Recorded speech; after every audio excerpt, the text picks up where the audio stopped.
Hangimizin daha güzel amel yapacağını sınamak için hadsiz salat ve selam olsun diyoruz. Kur'an-ı Kerim tilaveti yapmak üzere Servet Hocam'ı mikrofona davet ediyorum. Ya ibadiyellezine amenu inne ardı vasi'ah.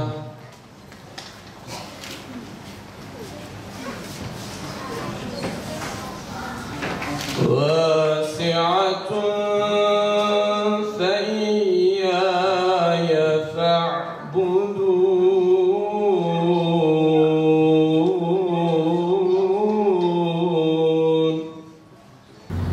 Göreve başladığımdan beri kendisini tanımakla mutluluk duyduğum, heyecanından, gayretinden, hizmet aşkından, fedakarlığından etkilendiğim çok değerli bir Kur'an kursu hocamız vardı.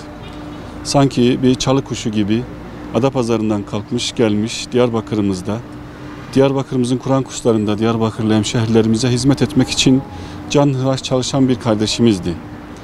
Daha sonra müftülüğümüzün bünyesinde Aile İrşad Bürosu'nda çalışmış ve daha sonra da Diyarbakır'da engelli kardeşlerimize anne olmuş adeta. Onların yüreklerine merhem olmuş, dertlerine deva olmuş, onlarla arkadaş olmuş, onlarla özümsemiş, çok sevilmiş. Herkesin çok sevdiği, tanıyanların herkesin hayran olduğu bir kişilik sahibi kardeşimizdi Özlem kardeşimiz.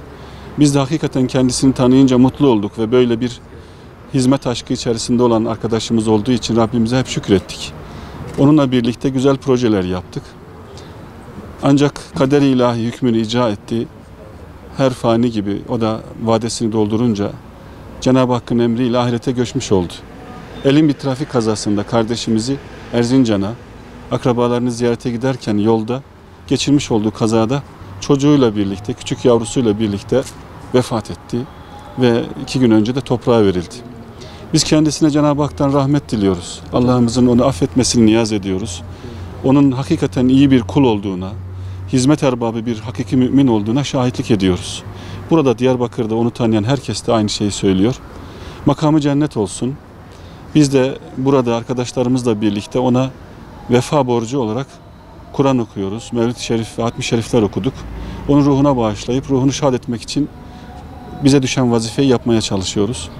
Allah'ım rahmet eylesin ve onun gibi hizmet aşkı içerisinde olanları da sayısını artırsın Cenab-ı Hak.